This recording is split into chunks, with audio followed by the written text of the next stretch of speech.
dalam case yang seperti ini, masa depan perekonomian nggak jelas gitu ya, banyak teman-teman yang ngeluh usaha ini, usaha itu gagal gitu. Gimana Teh? Tips dari Teh Feby untuk menghadapi realitas kondisi seperti ini Teh? Iya, Mas Hendra. Makasih. Mas Hendra, substansi inti dari realitas eksternal, ya, apapun kondisi eksternal di luar sana, itu tergantung dari gambaran di dalam, Mas Hendra. Jadi realita kehidupan kita tuh bagaikan pantulan di cermin gitu. Jadi walaupun realitasnya misalnya di globalnya itu lagi susah, lagi seret, lagi segala macem, tapi kalau daleman diri kitanya itu terus bersyukur, berterima kasih, bahagia, bersyukur, berterima kasih, bahagia, sadar nafas syukur, sending love, sending love, sending love, itu realita kehidupannya nggak ngikutin cerita global tadi, Mas. Soalnya itu pernah terjadi, Mas, dalam kehidupan aku. Waktu Iya, iya. corona awal-awal corona, semua income orang-orang itu pada nukik, Mas, terjun semua.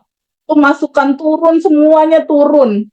Tapi itu berbeda dengan orang lain. Aku kenyataannya malah 10 kali lipat incomeku berubah tanjakan malah.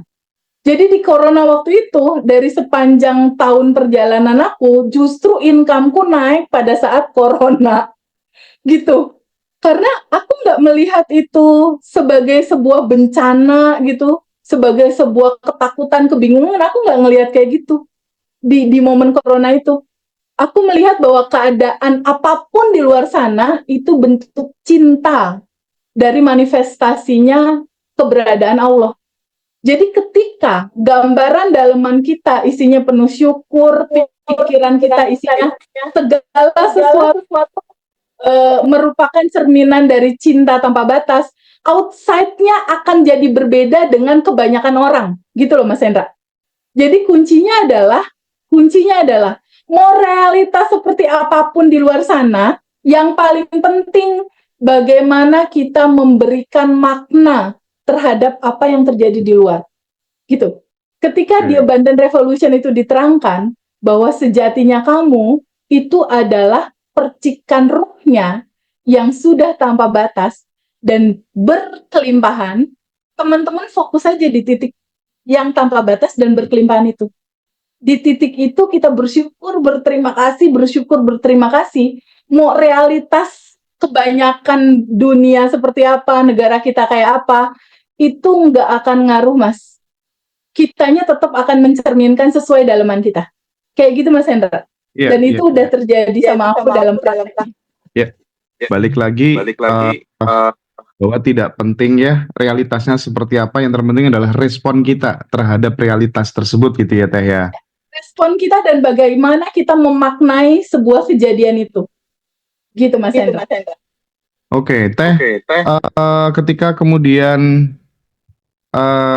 respon kita yang di dalam tuh udah oke, udah baik gitu ya, udah berusaha untuk ngambil sisi positifnya gitu ya, dengan bersyukur dan lain sebagainya gitu. Tapi kan kondisi itu berubahnya itu kan tiap orang kan beda-beda gitu. Ada yang cepat, ada yang lambat gitu. Faktor yang menyebabkan cepat lambatnya itu apa Teh? Faktor yang menyebabkan cepat lambatnya sebuah realita itu apa? Bagasi emosi dalam diri kita, Mas Hendra. Layer-layer endapan emosi.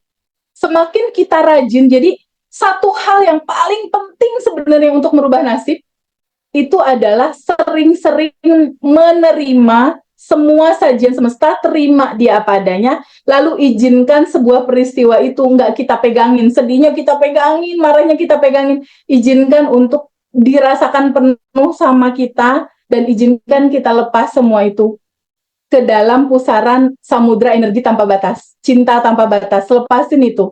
Sesering mungkin kita melepas, sesering mungkin kita sadar bahwa kita bukan emosi itu, kita adalah percikan ruhnya yang tanpa batas, kita adalah ruang kesadaran. Semakin sering kita menyadari bahwa kita adalah tanpa batas, kita bukan emosi, kita bukan pikiran, dan kita juga bukan ego. Sesering itu yang kita lakukan, otomatis semua kendala dan masalah itu akan terselesaikan dengan sendirinya. Artinya apa?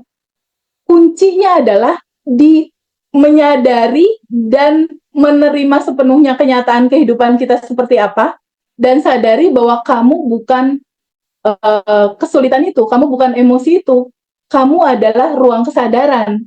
Nah, ketika menyadari itu, dan yang kita rasakan dan kita refleksikan hanya terima kasih, bersyukur, bahagia, happy, berikutnya ada satu lagi indikatornya nih Mas, untuk mempercepat semua proses dan menuju kebaikan, kelimpahan, dan realisasi manifest, yaitu tabungan semesta kita juga harus cukup gitu.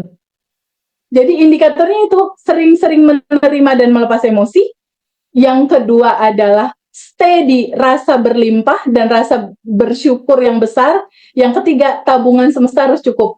3 ini kamu penuhi, saldonya bakal gendut pokoknya Mas. Oke.